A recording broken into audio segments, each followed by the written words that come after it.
Having recently made the decision to write a memoir, I've developed a profound interest in the art of storytelling. And this interest led me to your YouTube channel, and after discovering that you accept viewer submissions, I decided to send over a chapter for your perusal. It concerns events which took place on the Akwesasne Mohawk Reservation in upstate New York back in 1981 when I was still an agent of the Federal Bureau of Investigation. I graduated from Quantico in late 1980, and since all my family is based in Queens, my first choice of posting was always going to be the Bureau's Manhattan field office. Once we got the good news, my then girlfriend, now ex-wife, and I were delighted at not having to move across the country and began my tenure following the holiday period. Since I was fresh out of training, I hadn't been given a field assignment yet, and was stuck shadowing more experienced agents until the assistant director was confident that I could do my job. New agents undergo what's called the field training program, which, as I already mentioned, involves shadowing and learning from much more experienced agents.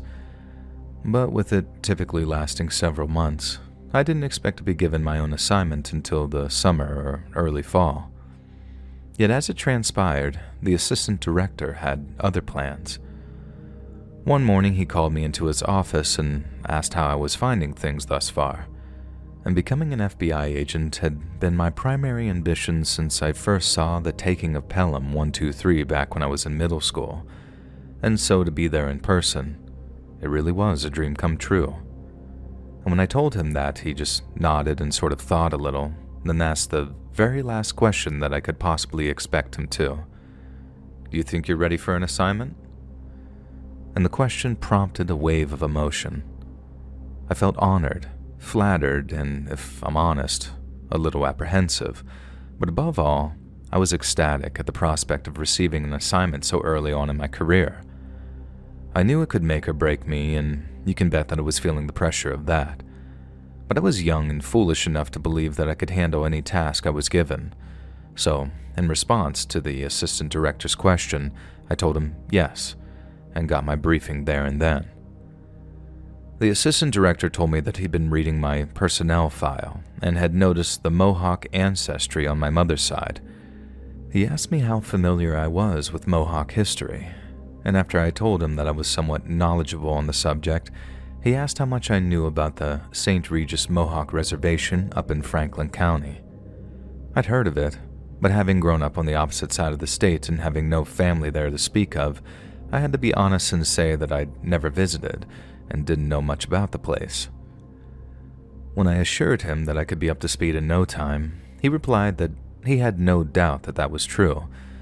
That wasn't why I'd been chosen for the assignment that he had in mind. The issue wasn't knowledge, it was trust. As you might already be aware, there's a lot of complexity to the issue of law enforcement on reservations. State police officers have no authority on the reservations whatsoever, meaning the job of enforcing the law comes down to tribal police forces. But every so often, when tribal police come across something a little too big for them to handle, they call in the FBI.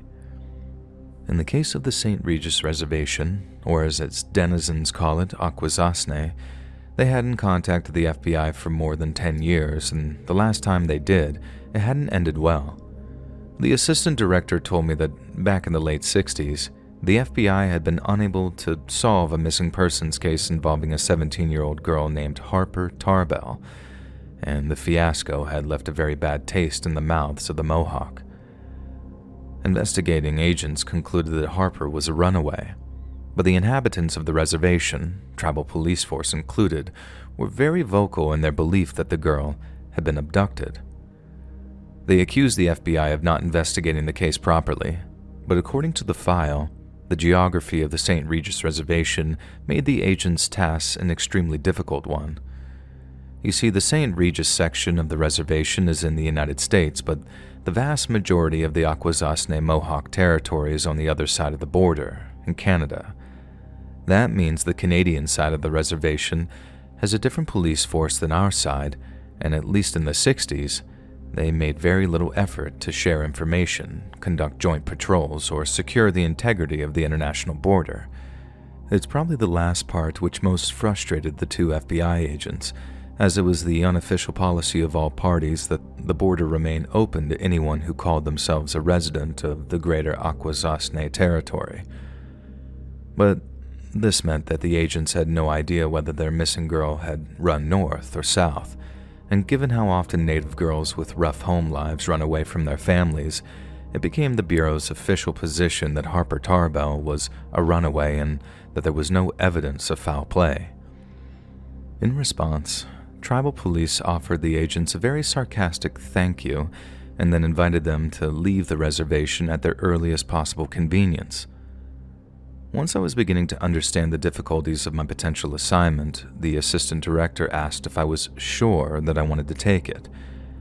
Before I had a chance to answer, he reassured me that I'd get all the help that I could possibly ask for when it came to the office's resources and personnel. But to use the man's own words, "You're the face of this thing, no one else." To make a good impression with the locals, they wanted to send a Mohawk, and that Mohawk was me.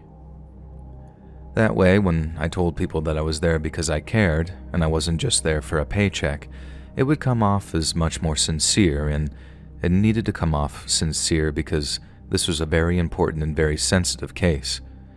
It was a daunting prospect, and I don't feel nearly so confident once the precariousness of the situation became clear, but it still presented a golden opportunity to get a step up on the career ladder, and very early on, too, and so I took it. It was about a 6-hour drive from Manhattan to a place called Hogansburg, the largest town in the reservation, at least on the American side, and the location of Tribal Police HQ. When I arrived, I met with the chief of police at a diner across the precinct called the Bear's Den. They did an amazing steak hash, which was much appreciated after that long journey, and as we ate, the chief gave me a brief introduction to the reservation and its people. He really talked the place up, and while it isn't unusual for someone to love where they're from, the chief said his praise had a purpose. He was telling me that so when I opened up that file and read what had happened there, I'd remembered that there were good, hard-working, level-headed people on that reservation that merely wanted to get to the bottom of a very grisly crime. Again, this was a somewhat daunting introduction, but he was absolutely right to warn me, because when I got back to the $3 a night motel that I was staying in and read what was in that file, it made my blood run cold.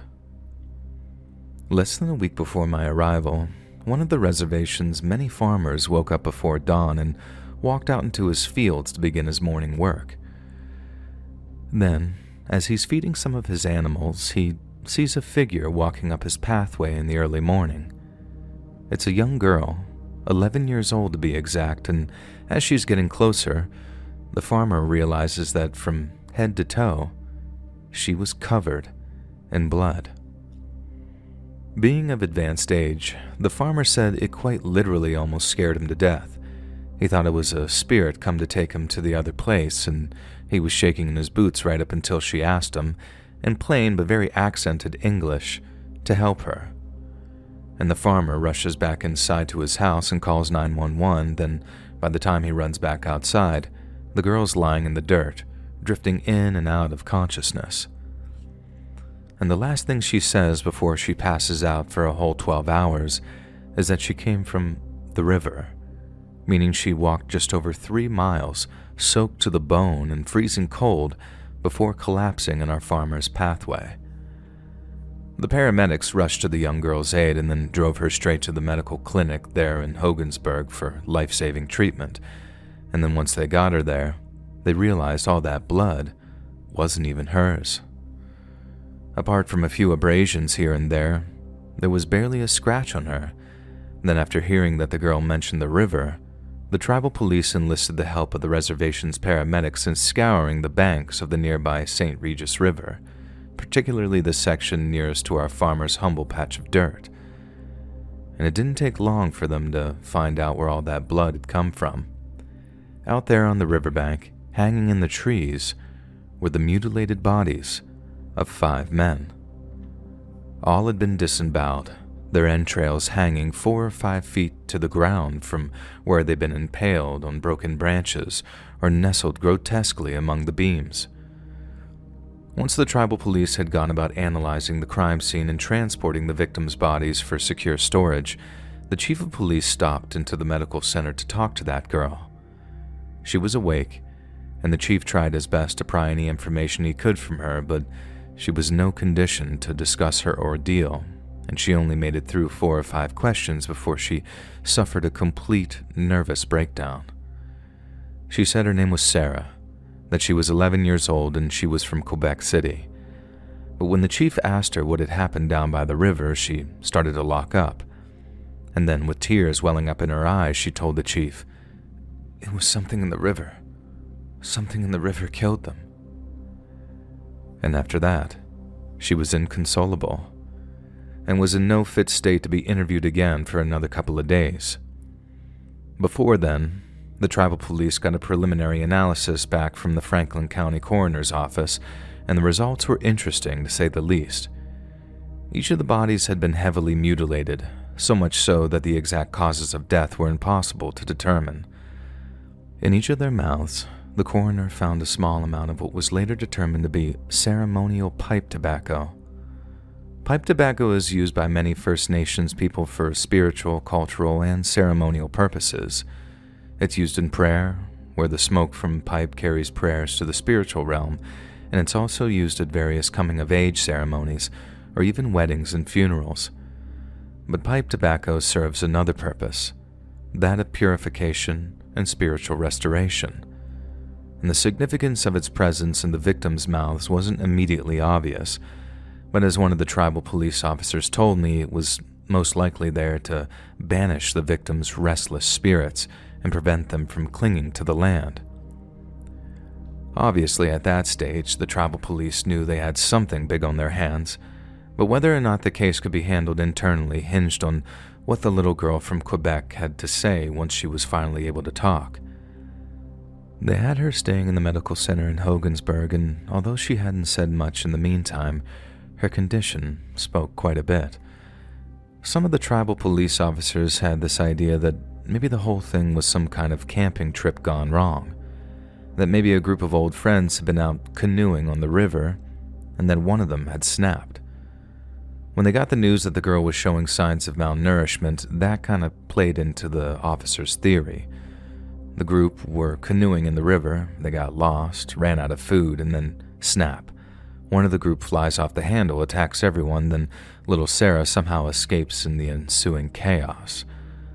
But once the girl was ready to talk again, she turned that whole theory on its head.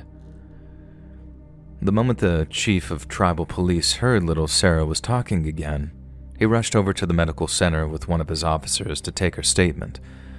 But upon their arrival, they were shocked to hear that the men that she was with were not her family, or friends of her family, or anything like that at all. At some point over the previous few weeks, she wasn't exactly sure when, Sarah had been snatched off the street in Quebec City.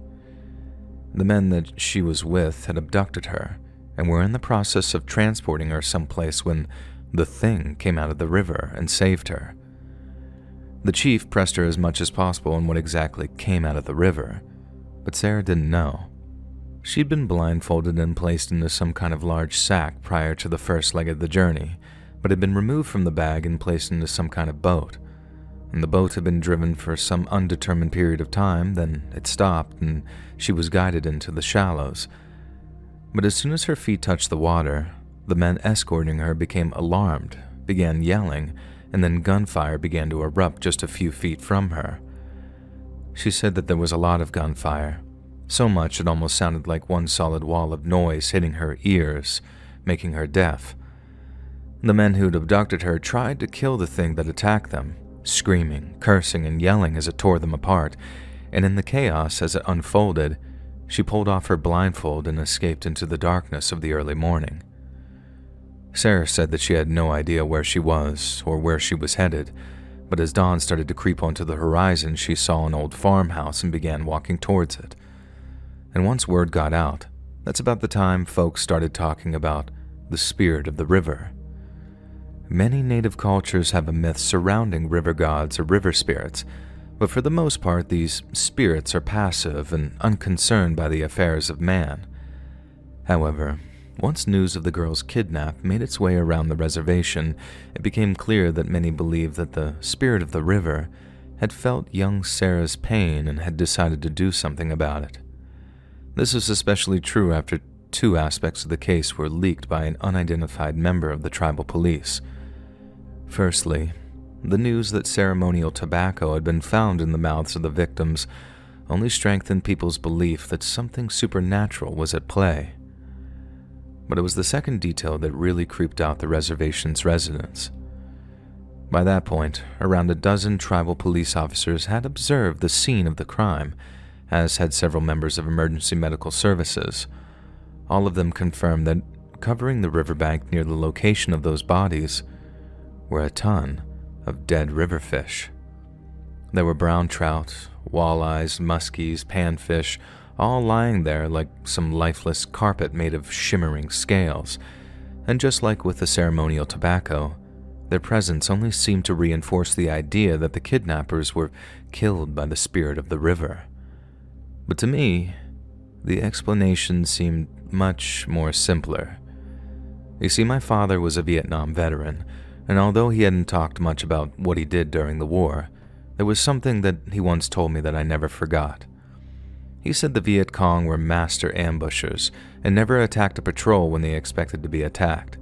They waited until what my dad called moments of transition, when his platoon was least prepared, and that's when they attacked.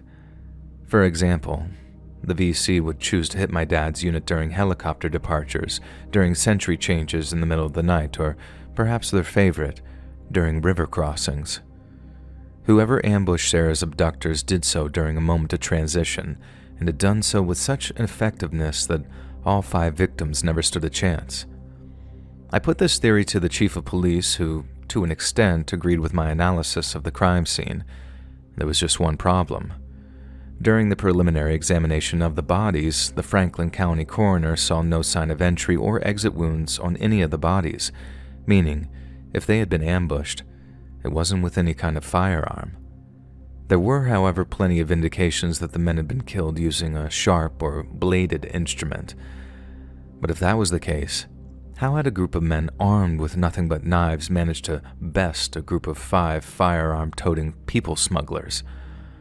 And the chief also mentioned that the reservation had a kind of small-town mentality to it. Even though it was spread over a wide area and included multiple small towns and villages, everyone knew everyone else's business. Tribal police had also issued an appeal for information, and with the level of trust between the force and their people being so high, the fact that no one came forward was very concerning. They never had the problem before. Someone always came through with a tip or some information, especially if it was for the good of the reservation. Outsiders were pretty focused to exploit the place's legal loopholes, but the reservation's denizens were just as focused to keep that from happening. So the fact that no one came forward seemed to be proof that no one knew anything, which again, for a place like a reservation, was deeply troubling. And it was around here that the tribal police hit their investigative brick wall, so to speak, and after some debate, they contacted the FBI's New York field office and requested assistance. By the time I arrived, the abducted Canadian girl had been returned to her parents in Quebec City for what I can only assume was a very happy reunion. I had dinner with the chief of tribal police, took the case file back to my motel room, then the next morning, I drove over to the precinct to talk with the chief and his officers. The first thing I did, in an attempt to reestablish trust between the Bureau and the tribal police, was ask them where and how we could assist them in their investigation. I wasn't there to take over and shove them aside, like you see in almost every other police drama on television. I was there to supercharge whatever they were doing with the Bureau's deep pockets and fancy equipment.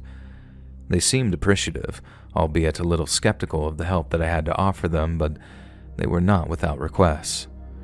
First off, the coroner over in Franklin County was so understaffed that they couldn't give the tribe a definitive date for the completion of all 5 autopsies. Given they needed the results to advance the investigation, the first thing I could do was help expedite the autopsies. The second thing I could do was get some FBI forensics guys to look over the crime scene again, as all they'd be able to do thus far was look it over with the naked eye. Don't get me wrong, they'd done a real good job with what little they had, but they needed divers for the river, and they needed someone to figure out who the hell their victims actually were, which would involve setting up a direct line of communication with the police up in Quebec and Ontario. It was a lot of work, but I had the backing of the Bureau, and within days, I was able to deliver the first result. After a phone call back to HQ, 2 forensic pathologists from the New York field office drove up to the coroner's office in Malone. The folks there were only too happy to let them do their jobs for them, and it meant that we had our autopsy results by late afternoon that same day. Preliminary examinations hadn't found a single verifiable gunshot wound on any of the bodies, but the autopsy results showed that they were riddled with them. One body had almost 30 cavitations running through his torso alone, meaning almost 30 bullets had punched through his chest and stomach before exiting through the flesh of his back. The sheer volume and devastation of this gunfire suggested that either the smugglers had been attacked by a large group of lightly armed men, or by a much smaller group armed with high-powered machine guns. To the tribal police, both explanations proved hard to swallow. They couldn't believe a large group of armed men had been running around the reservation without word getting back to them, and when it came to heavy machine guns, no one on the reservation had that kind of firepower. Then, when the forensic analysis of the scene came in, it only sort of deepened the mystery. And so, remember all those dead fish that had creeped everyone out so much? The ceremonial pipe tobacco in the victims' mouths were one thing, but how did we expect to explain all those dead fish lining the shore? Well, the mystery of all those dead fish was solved in tandem with the mystery of where the smuggler's boat had gotten to. It was at the bottom of the river, complete with a few sacks stuffed with bullet-punctured bags of Afghan heroin. All of those fish had been swimming around the boat, breathing an uncut heroin that had been leaching into the water and then floating to the surface and toward the riverbank, dead as doornails.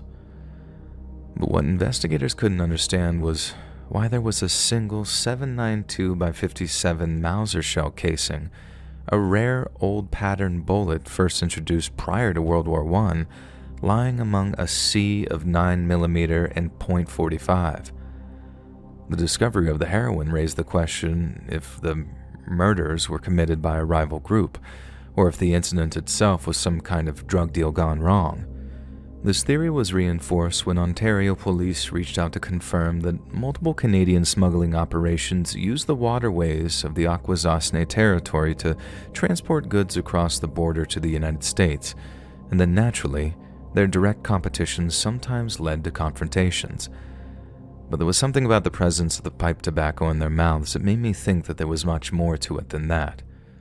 Some of the tribal police suggested it could have been placed there to throw investigators off the scent and make them focus on the local Mohawk rather than on the international smuggling outfits. I could understand making an example of them by mutilating the bodies, but why go to the trouble of procuring ceremonial tobacco, and why bother to place it in such an exact spot as opposed to tossing a handful of it over the bodies once they'd been cut up and hung? No, to me it was no decoy or distraction. It had been done with intent and forethought, meaning the killers were on the reservation. Then when it came to the question of who might be motivated enough to do such a thing, I knew damn sure who I wanted to talk to first. Before I continue, I feel like this is the right time to explain something very important.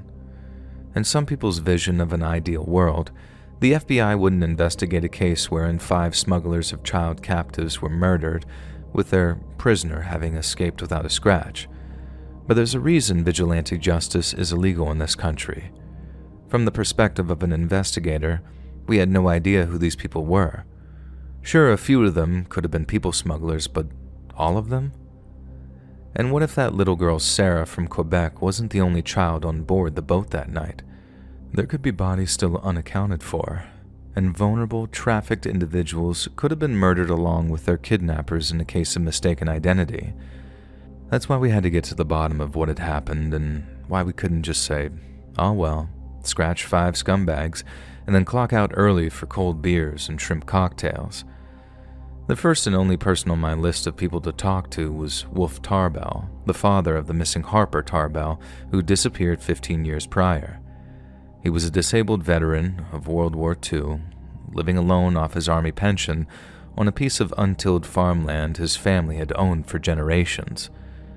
At first, after limping out of his home with the use of a cane, he refused to answer any of my questions, and frankly, I completely understood why.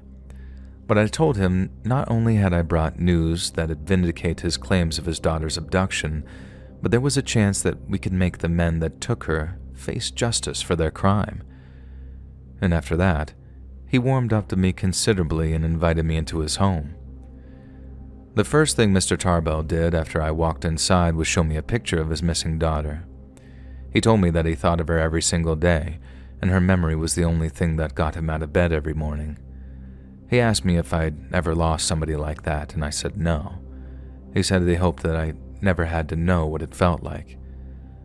And then and only then did he agree to talk about the smugglers. As it went, Mr. Tarbell had conducted considerable research into the cross-border smuggling networks of the Akwesasne. A series of competing factions smuggled cigarettes, drugs, firearms, and even people back and forth across the border, and Mr. Tarbell was quite certain that it was one of these factions which abducted his daughter. He obviously didn't have any concrete proof, and he had no idea where his daughter had been taken, or even if she was still alive.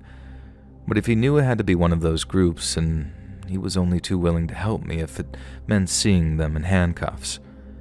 And I thanked him for everything he told me, said I'd take his advice regarding better communication with the cops on the Canadian side of the border, and then made my way to the Hogansburg police precinct to tell the chief what I'd learned. He didn't seem surprised Mr. Tarbell had spent so much time fixated on the subject, but he was surprised that he'd taken the time to talk to me. The chief claimed Wolf Tarbell had once said that the next FBI man who stepped foot onto his property would be buried on it, so the fact that I even made it off his land alive was something of a miracle.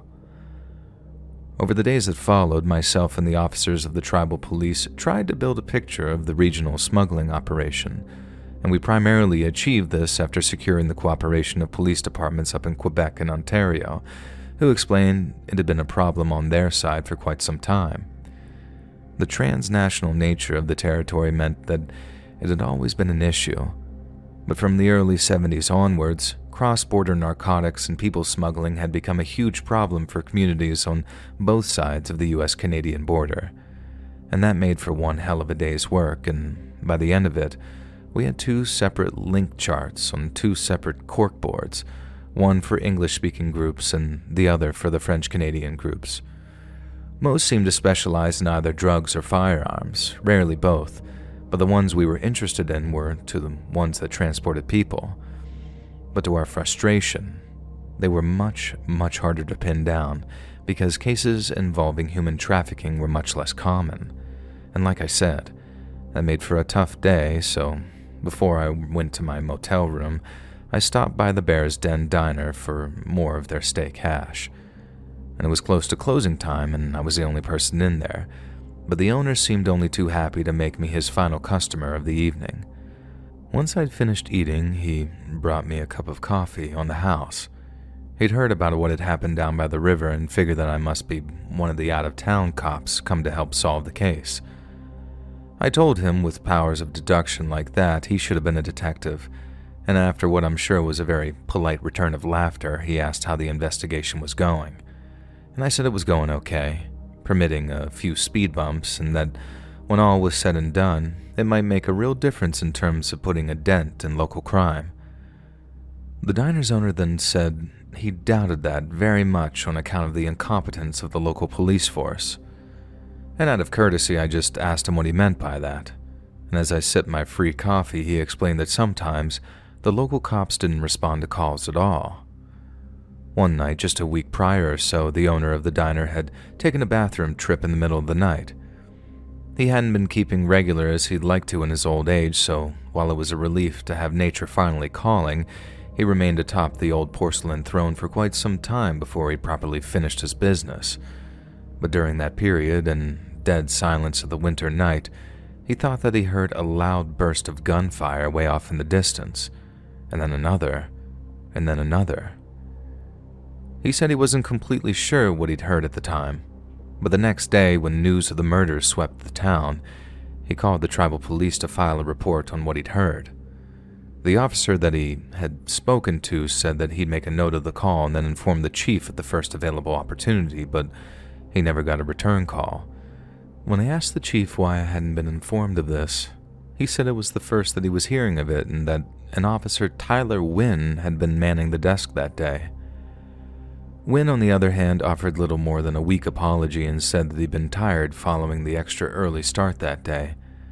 I didn't see it as too much of a setback or a missed opportunity or anything, but I did think that it was odd that an officer would neglect to record something of such significance. The next few days were quite slow, with only minute progress here and there, thanks to calls from departments up in Canada. But then, a sudden break in the case sent everyone scrambling. We got a call from an antique firearms dealer over in New Hampshire who, having heard the press release we put out regarding the automatic weapons used in the Riverside murders, had reached out to the FBI to report an unusual sale. His antique dealership specialized in weaponry and equipment from World War II, and while he made a few bucks here and there from antique weapon sales, he made a lot of money selling what you might call historical ammunition, or stuff they don't make anymore. About 3 or 4 months before the murders, he gets a phone order for an entire case of 7.92 by 57 Mauser ammo, and not blank rounds either, live ones. And if you remember, one of the shell casings found at the scene of the crime had been of this exact same rare caliber. The antiques dealer used to do a lot of business with reenactors, you know the kind. They dress up in old uniforms and then go running around a field pretending to shoot at each other and then pretending to die. They always needed a whole bunch of old-fashioned ammunition for their reenactments, so the guy made a lot of money off of it, and whenever he sold actual live rounds of 7.92 by 57, it was only ever a few boxes to target shooters, not whole cases. Just a few days before the murders, when the guy came to pick the ammo up, he arrived in a car with New York plates, walked with a limp, and although he never said it out loud, our antiques dealer was for damn sure that the guy was a veteran. It was Wolf Tarbell. It had to be. As soon as I got off the phone with the antiques dealer, which was fairly late in the evening, I called the chief of police and then arranged for us to pay Mr. Tarbell a visit the following morning. Since he was now considered a person of interest, I didn't want to tip him off that we were planning on stopping by. Yet little did I know, he wouldn't have been able to come to the phone anyway. When myself and the chief arrived at his home the next morning, Wolf Tarbell's front door was wide open, and when I called out for him, I didn't get a reply. The chief and I drew our sidearms and then crept into Tarbell's house, not quite knowing what to expect, but knowing that it was going to be bad. Then, when we walked into the man's kitchen, we found him. I'd seen the crime photos from the river murders already, and what was left of Wolf Tarbell looked exactly like the remains in those photographs. He was all torn up, butchered almost beyond recognition. Someone had taken his head and then placed it horizontally on a kitchen counter. Tarbell's jaw was a little slack, and inside his mouth, I could see a clump of something dark and damp behind his front teeth. It was ceremonial pipe tobacco, the same kind that had been found in the mouths of the victims by the river. The chief called for backup using his patrol car's radio, and within the hour, his officers had locked down the crime scene and forensics were en route. But as the first of the chief's officers arrived, we got word that Officer Wynn had failed to show up to work that day, which, given the recent spike of murders, was obviously very concerning. Tyler Wynn was the same slow but well-meaning officer who failed to log the call that one time. The chief said that he lived with his mother in a small home just outside of Hogansburg, but when the chief and I stopped by, he wasn't there either. As the chief asked his mother, who was a very warm and very cooperative older lady, where she thought that her son might be, I found my eyes starting to kind of wander around the room. Mrs. Wynne had hung framed pictures of her family on just about every visible surface, including plenty of her police officer's son, Tyler. I got kind of a kick out of getting to see him grow up in fast motion, as the photos ranged from baby pictures to elementary school age to late high school and graduation. But there was one picture in particular that really caught my eye, and that's because I recognized both of the photos' two subjects. It looked like it was taken during some kind of winter formal and showed a sophomore or junior year age Tyler standing with a young lady who looked very, very familiar.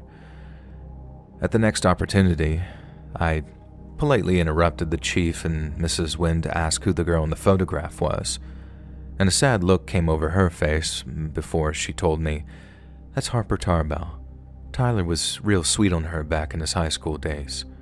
The two dated, even went to a dance together, and he was heartbroken when she went missing." The chief and I were stunned, but him more so because in almost 10 years of working with Officer Wynne, he never once mentioned having dated the missing Tarbell girl. But that wasn't the only odd thing that the chief had noticed about Officer Wynne. On the night of the river murders, Wynne had radioed into HQ claiming that he'd followed a bunch of outsiders back to some kind of illegal alcohol still that they had set up on the edge of the reservation. Because he was still on the move, he only gave a rough idea of his location and direction, but then suddenly, he starts yelling about how they'd spotted their tail and had opened fire on him, then he drops off his radio entirely. Every tribal officer on duty, and even some that were off duty, go roaring off towards Wynne's last known location, and when I asked where that was, the chief told me that it was just about as far away from the scene of the river murders as it was possible to be, and still be inside the reservation. The only trouble was, when they arrived in the area in question and started scouring it for any sign of Wynne and the trigger-happy bootleggers, they can't find hide nor hair of either party, and they only find Wynne much later on back at that station, claiming that he outran those gunmen and saved his own skin. The chief didn't tell me all that until we were back in his car, and we were on our way to the fishing shack Wynne's mother claimed that he liked to frequent. She claimed it's where she'd look if she was in charge of looking for him, and she was right. Inside of that rickety old fishing shack, the mutilated corpse of Officer Tyler Wynne was spread all over the wooden walls and floor, and I'm sure by this stage I don't have to tell you what had been stuffed into his mouth. Also present inside the shack was a little plastic baggie containing all the 7.92x57 shell casings that were missing from the scene of the rivers, all except for one, of course. And the question of what they'd been fired from was answered following a thorough search of Wolf Tarbell's property. After being wounded during the Battle of Bastogne, Wolf Tarbell returned home with more than just a Purple Heart.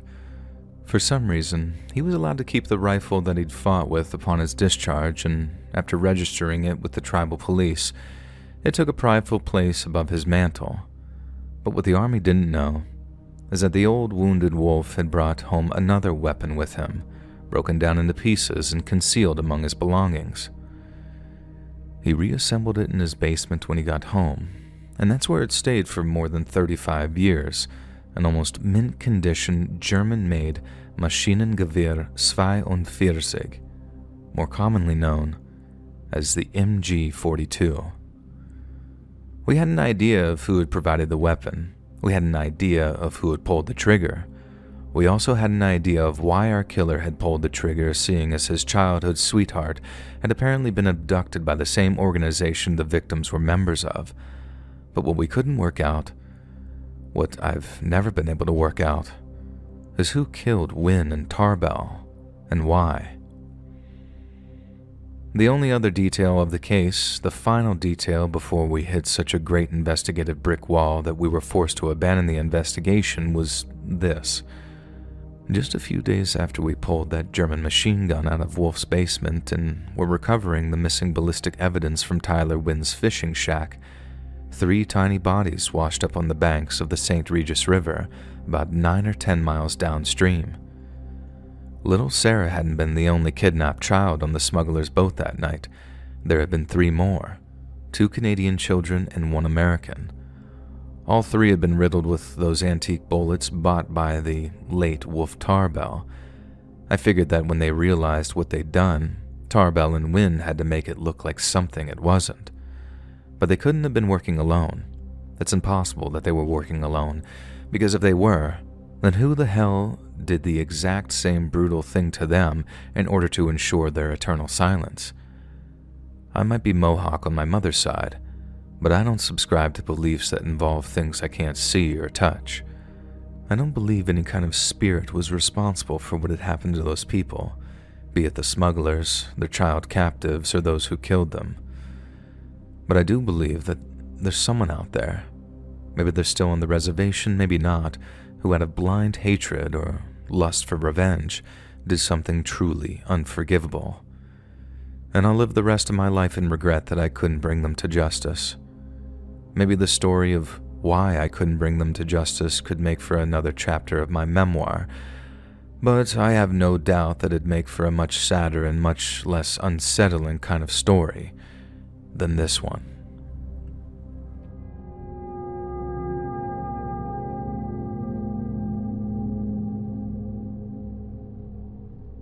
My name's Koba. I'm a long-time listener, and I figured that I should finally just sit down and write out my story. I live with my family on the Yakama Indian Reservation here in Washington.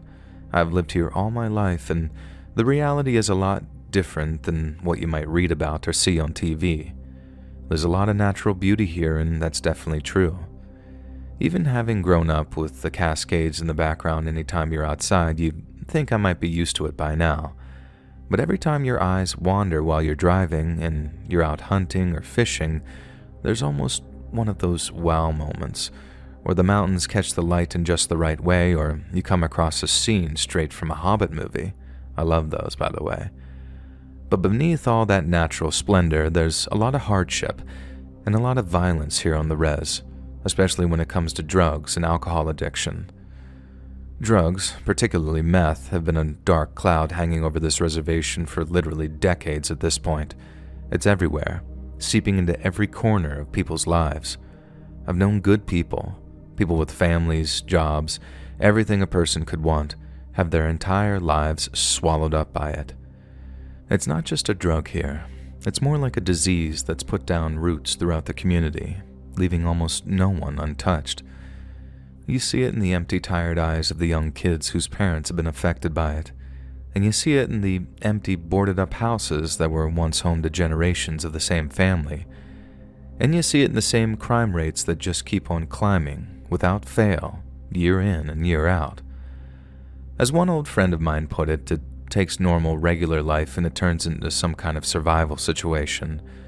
And in survival situations, you got your predators, and where there's predators, there's prey. All the robberies, break-ins, and burglaries are bad enough, but the violence is by far the worst. It's not just the physical fights that you hear about, but the whole atmosphere of fear and distrust that it breeds. I've seen how meth can change people, how they lose themselves to paranoia, aggression, and eventually, insanity. Which leads me to a story that still sends shivers down my spine. Back when I was a kid, there was this school teacher who I'll just call Mrs. L. She was one of the good ones, the kind that fills you with the hope of the future, and she taught at the local school and had a way with the kids that made learning seem like fun and not a total drag. Her classroom was a sanctuary, a place where you could forget about all the bad things going on in the outside world, and Mrs. L lived in a small but cozy-looking home near the edge of town where the houses start to thin out and the wild begins to take over. She was known for her kindness, often baking cookies for the kids or helping out at the community events, and was loved by everyone, not just her students, but the whole community. But then one night, something truly tragic and terrible happened, but also something so twisted that it's still hard for me to wrap my head around, even all these years later. There was this guy, Nash, who everyone knew was deep into meth. He'd been in and out of trouble for years, but then one day he started acting even stranger than usual, and the word was that he thought people were out to get him, that he was being spied on or some nonsense like that. But others could see what was happening to him clear as anything else. It was the meth, rotting his mind away, and not long after he seemed to lose it completely. One night, probably after a few days of binging on crystal, Nash walked out of his house and went walking around the res all keyed up and psychotic. Everyone knew to lock their doors and to avoid all contact with him when he was acting like that, and usually speaking, he'd head straight back home once he started to come down and then stay indoors all night getting high. But what happened that night was beyond anyone's worst nightmare. In his meth-induced psychosis, Nash decided to break into the next house he came across, and the next house he came across belonged to our beloved Mrs. L. The details are pretty gruesome, something most of us can't even stomach talking about. He didn't just kill her. He ate parts of her body, driven by whatever twisted reality his meth-addled mind had constructed for him. Someone later said that he told the cops it was because he thought eating someone that pure would clean out his soul or something. I don't know how true that is, but it sure rings true, and that alone is chilling enough. The next morning when Mrs. L didn't show up for school, people went over to check on her, and what they found was a scene from a horror movie. Nash was still there, in a state of confusion and terror, not even fully understanding what he'd done. I heard he attacked the folks who showed up, thinking that they were trying to sort of set him up for something. They managed to hold him off until the cops showed up. Then Nash was taken away. But the damage was already done, and it couldn't be undone either. An innocent life had been snuffed out forever. And as you can probably imagine, news of Mrs. L's murder shook the entire reservation to its core. It wasn't just the murder itself which got to people either. It was the realization of just how deep the drug problem had sunk. For weeks afterwards, there were meetings, talks, and vigils. People were scared, angry, and desperate for change. They talked about rehab, about bringing in more resources, about how to protect our community from falling further into the abyss. But change is very slow here. The meth continues to flow, and it finds new victims every single day. In the aftermath, we've seen some changes. A new rehab center opened, funded by tribal grants and donations. And we've learned to look after each other more, to notice when someone's slipping and offer a hand before they fall too deep. There are more patrols, more community watch groups, and there's talk about bringing in educational programs to teach the youth about the dangers of drugs. We've held ceremonies, traditional healing sessions, where elders speak of our ancestors' resilience, reminding us that we're not the first to face such darkness. Every time I walk past Mrs. L's old house, now boarded up and silent, I'm reminded of what we lost and what we're fighting for. It's not just about stopping drug use, it's about reclaiming our community, our identity, and our future. The story of Mrs. L is a scar on our collective memory, but it's also a testament to our spirit and our commitment to not let the darkness define us. Mrs. L's memory lives on, not because of how horrifying her death was, but because of the light that she shone into people's lives. Because here on the Yakama Reservation, we're more than our struggles. We're a people with a rich history, a deep culture, and a fierce will to survive and thrive despite the shadows that try to consume us. Nash, on the other hand, left a very different legacy. His story isn't just a cautionary tale. It's a reminder of how drugs can strip away humanity, turn a person into a monster they never wanted to be. In living here, you learn to be cautious. You keep your eyes open not just for your own safety but for your neighbors. We're a tight-knit community, but the drugs are like a slow poison. But there's resilience too. We gather, we talk, we remember. And in our small ways, we try to rebuild what's been broken.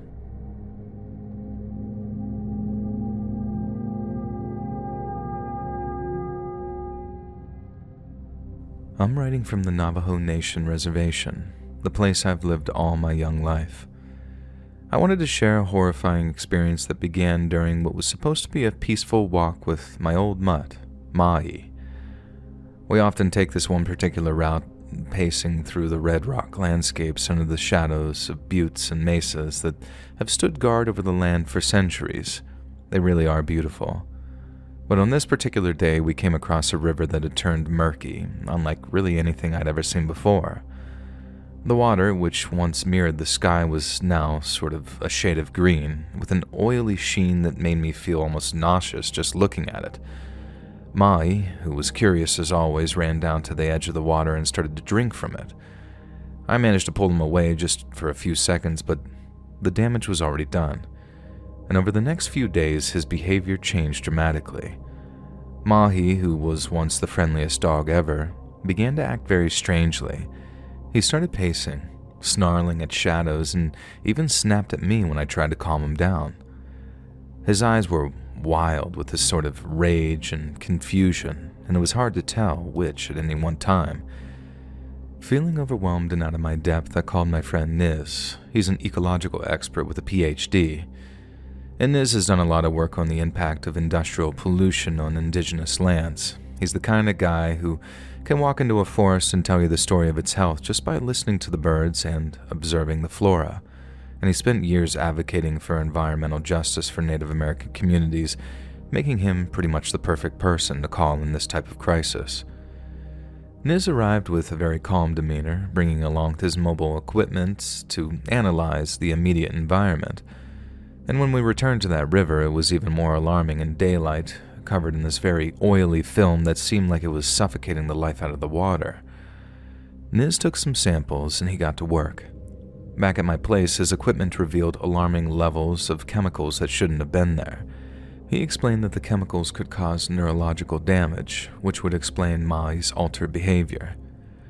That night, despite all of our efforts to keep Mai calm and secure, he passed away in his sleep. And the chemicals in the water had done their damage, leading to a very peaceful end on what had become a terrifying nightmare. And losing Mai was a very terrible wake-up call, not just for me, but for our entire community. It was then that I began speaking with more people, some of which mentioned seeing suspicious activities at night near the water source. Niz and I decided to investigate. We hid near the river, and sure enough, just before midnight, a truck would come by, quiet as can be, men in these dark clothes unloading barrels, and then they began pouring substances directly into the river. Niz, with observation skills, noted down every little detail, furious at the blatant environmental crimes that were obviously happening right up close to us. And the next day, we presented these findings to the tribal council. Niz explained the scientific implications of that contamination, and the council was hesitant at first, perhaps not wanting to believe the extent of the intrusion on their land. But the strange behaviors of local animals, not just Mahi, were obvious proof enough that something was very wrong. The council then called the EPA, and soon government officials were all over the land, and they confirmed what we feared. Toxic waste from some corporation had been dumped into the river, thinking no one would notice. The waste contained chemicals that could alter behavior, cause aggression, and lead to long-term health issues for the community. And the news spread pretty quickly, igniting a fire of outrage and action. The company faced fines and lawsuits and were forced to clean up the contamination. However, the process was very long, and in the meantime, we had to find alternative water sources relying on deliveries and rainwater collection. And the community started healing, setting up systems to continuously monitor our water. Niz came by more often, not just to help, but to educate our people on environmental stewardship, turning his expertise into community empowerment, and he taught us how to use traditional knowledge alongside modern science to protect our land. And we established a committee for environmental safety to watch over our natural resources. It wasn't just about water, it was about rights, our land, and the preservation of our way of life.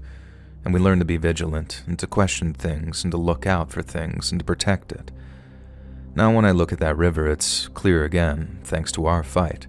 And we fought for this, for our peace, and we'll keep fighting, because we now understand more than ever the importance of vigilance. And I'll never forget my pup, a reminder of what we lost and why we must continue that battle. Every day as I walk by where Maui used to sleep, I think about our responsibility to the land and each other. We can't let this happen again. We need to educate the young ones about our heritage and our duty to protect it. It's not just about surviving, it's about living well with respect and dignity, on our terms and not anyone else's.